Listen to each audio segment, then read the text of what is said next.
Hey, English learners! Welcome back to Coco English Podcast, a slow, warm room for easy English and real conversation. I'm Mia. And I'm Ryan. And today's conversation is about what happens when you finally sit down on the couch on a Sunday afternoon, look out the window, and realize you feel bad for sitting still. Yes. Today we're talking about rest. Real rest, the kind that looks completely empty from the outside, like you're doing absolutely nothing with your time. Yeah, people often look at someone resting and think they're just being lazy or wasting their day. They do, and English learners meet that exact same feeling in a very specific way. Oh, absolutely. The strange pressure that if you're not sweating, you're not actually learning anything. We got a comment earlier this week from a listener who wrote, Mia, Ryan, whenever I just sit and listen to English without taking notes or repeating sentences, I feel guilty. It feels like I'm doing nothing. Am I just wasting my time? Please do not underestimate the power of quiet listening. When you listen quietly without the pressure of speaking right away, your brain is doing deep, invisible work. It's taking in the rhythm of the language, the small pauses between words, the warmth of the tone, and the way real sentences move. Exactly. Maybe right now you notice when a phrase sounds natural, even if you can't explain the grammar rule. Maybe now you understand a joke in a movie without translating it in your head first. Maybe now you don't panic when someone speaks English at normal speed. That is real progress.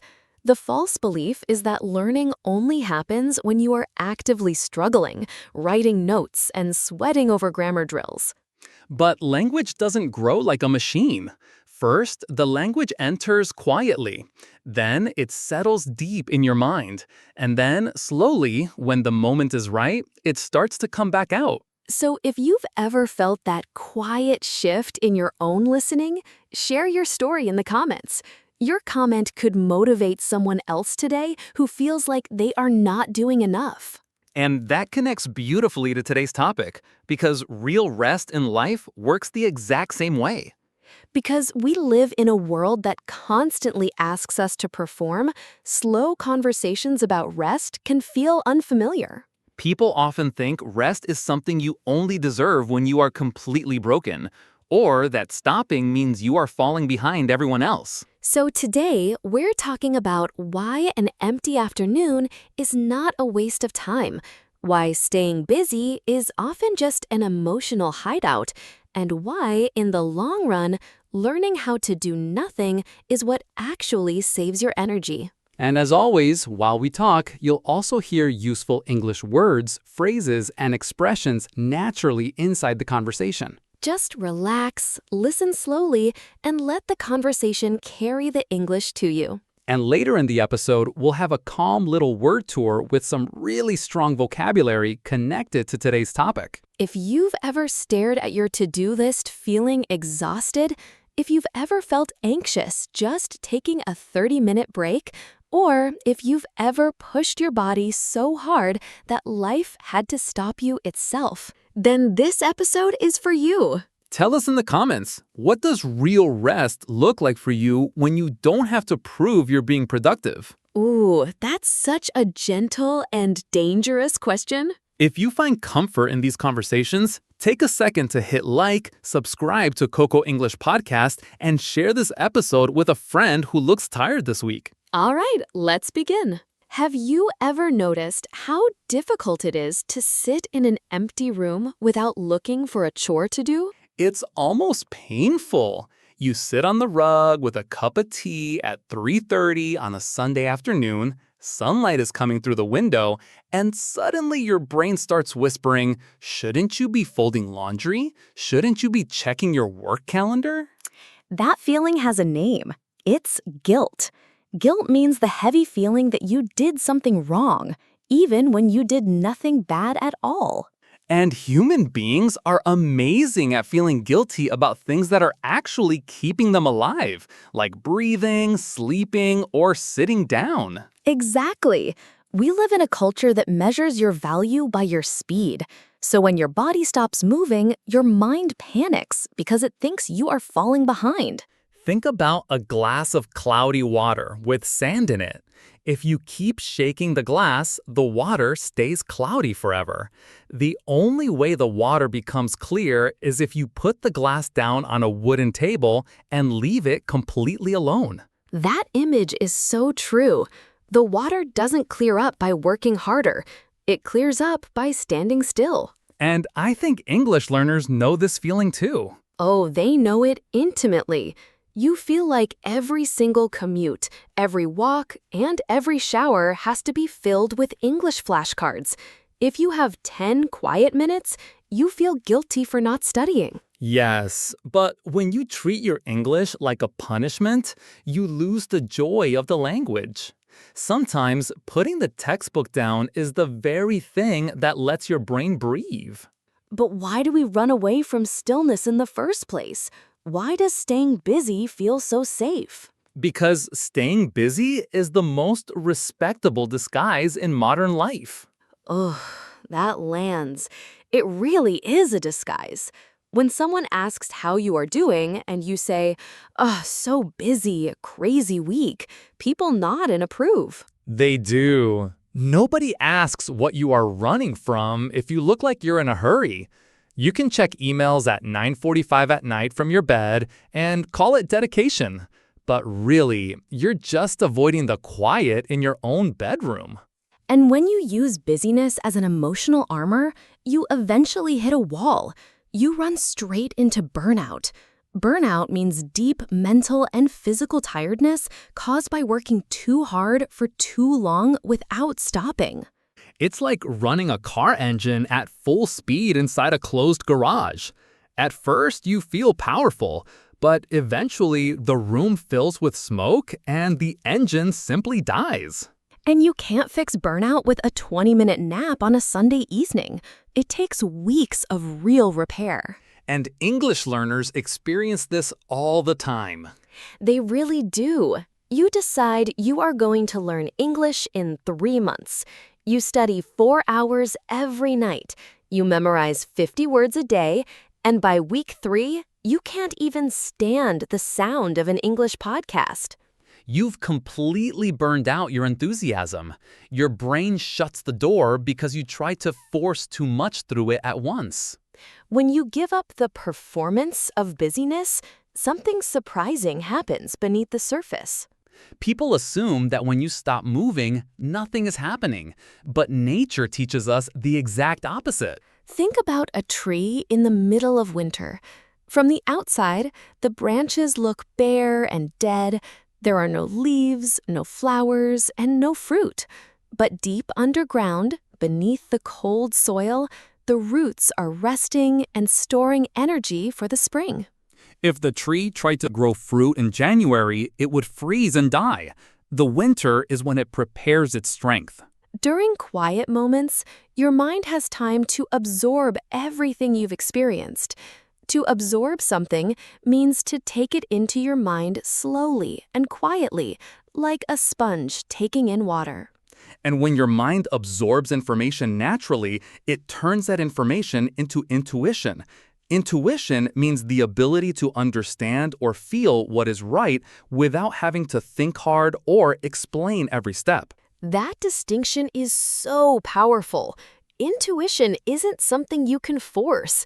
It grows quietly in the dark while you are resting. And this is exactly how language fluency is built. Yes, when you're speaking English in a real conversation, you don't have time to look up grammar rules in your head.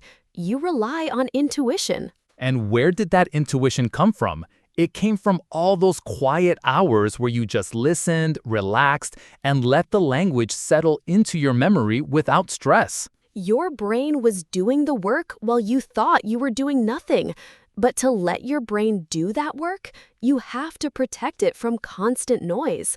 We are living through a time where an empty moment is treated like an emergency. It really is. The second you stand in an elevator, or wait in line for coffee, or stop at a red light, your hand goes directly into your pocket to grab your phone. We don't allow our minds to be idle for even 10 seconds. If your mind is idle, it is on and running gently, but not doing any active work or trying to solve a problem. An idle mind isn't broken. It's just idling, like a car waiting at a stop sign.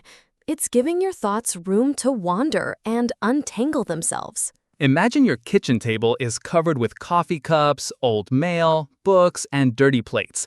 If you never clear that table, you have nowhere to put a fresh meal. Our minds are often just like that crowded table.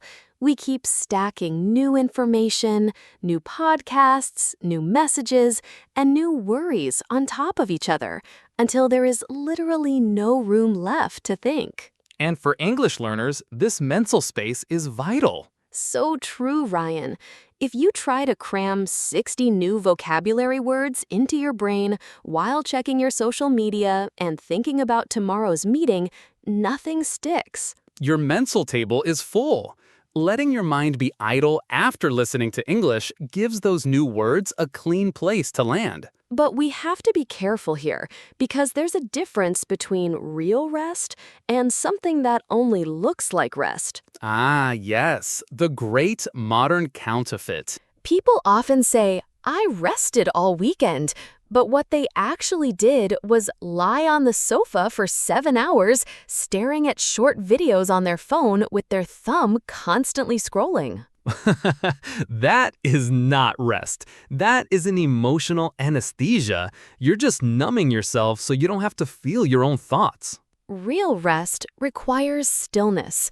Stillness means a quiet, calm state without rushing, noise, or physical movement. And the whole point of stillness is to recharge. To recharge means to restore your energy and power so you feel fresh and capable again. When you scroll on your phone for 3 hours, your eyes get tired, your heart rate goes up from dramatic news, and your brain is processing 1,000 images a minute. You stand up feeling more drained than when you sat down. Stillness gives you your presence back. Numbing distraction steals what little presence you had left. And English learners fall into this counterfeit trap all the time. They do. They scroll through 50 fast 30-second English tips on social media and think they practice English for an hour. But at the end of that hour, they feel scattered and anxious. Exactly. Watching 10 seconds of grammar tricks while listening to loud background music doesn't recharge your mind. 10 minutes of calm, slow English with real thoughts will teach you 10 times more. But this kind of deep rest isn't something most people figure out easily. Almost nobody values rest until life forces them to stop. That's the truth. We usually learn the importance of rest through pure exhaustion. Exhaustion means the state of having no physical or mental energy left at all. You push through Monday, push through Tuesday, work through the weekend, and tell yourself you'll rest after this project is done. But the projects never end. They never do. It's like a ship captain who sees a massive storm coming and says, "Let's push the engines harder." Eventually, the propeller breaks and you are stuck in the middle of the ocean with no power. And when your body finally breaks down with a fever or overwhelming fatigue, you realize that your body will pick a day to rest if you don't pick one yourself. And it always picks the most inconvenient day possible, a Tuesday morning right before a big presentation. Every long-term English learner has experienced this exact wall. Oh, definitely. You spend 2 weeks studying until 2 a.m. to prepare for an English interview. And on the morning of the interview, you are so exhausted that you forget how to say your own job title in English. Your English didn't leave you. Your brain was just too tired to open the drawer where the words live. Rest isn't a prize you win at the end of the journey. It's the fuel that gets you to the next town. So how do we bring this kind of sustainable rest into our everyday lives? You start by treating rest as a necessary part of the work, not an interruption. I love that. When an athlete trains for a marathon, they don't run 40 kilometers every single day. They have recovery days. Those recovery days are when their muscles actually grow stronger. If an activity is restorative, it helps you feel healthy, peaceful, and fresh again. Taking a walk without your phone, sitting by a window, or drinking tea in silence is deeply restorative. And to stay steady for years, you have to learn how to pace yourself. To pace yourself means to do things at a speed you can keep up without running out of energy. Human beings love dramatic bursts of effort.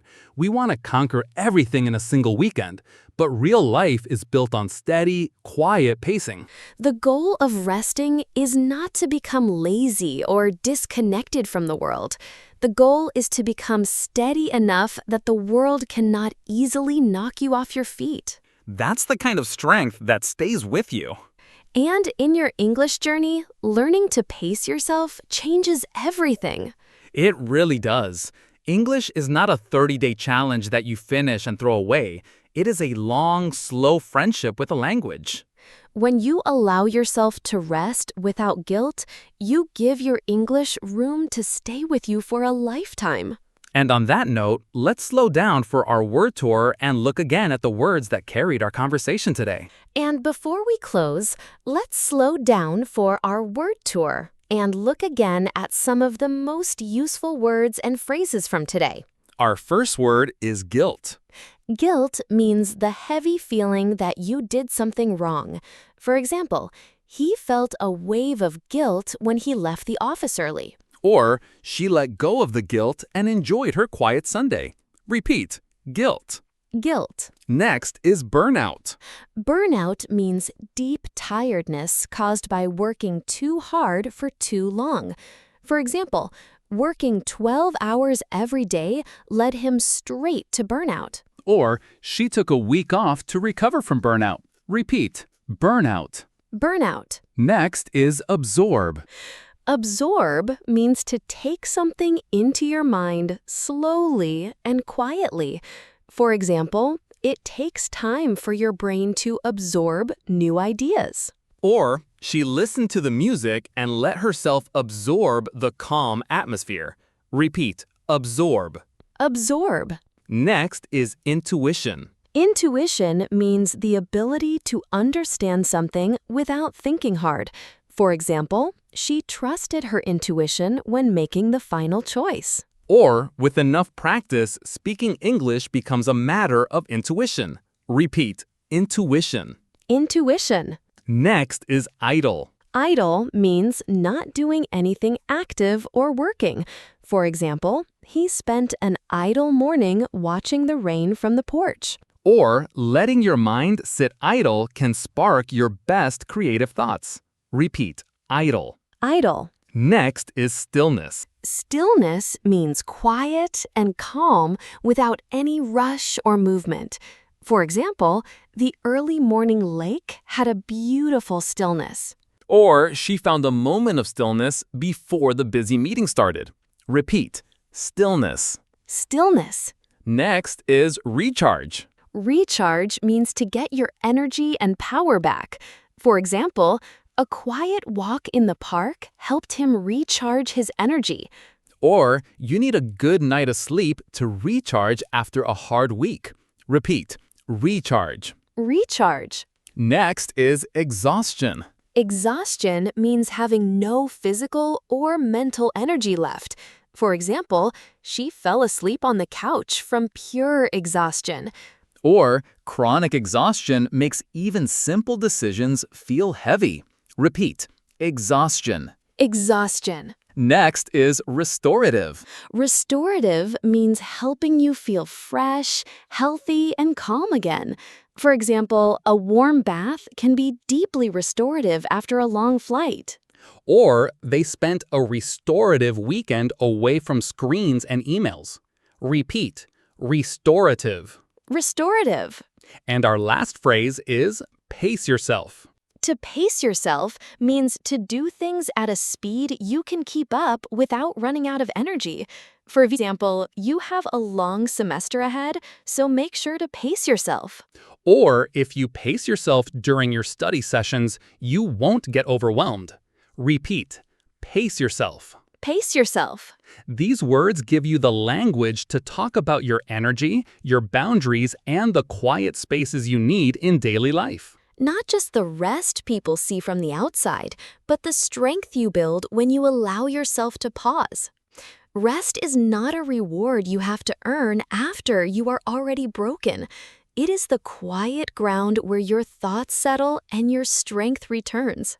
If this episode stayed with you today, we hope it also encouraged you in your English, in your confidence, and maybe even in the way you carry yourself through a busy week. Take care of your English. We'll be here when you come back. This is Mia. And this is Ryan, and you've been listening to Coco English Podcast. Bye!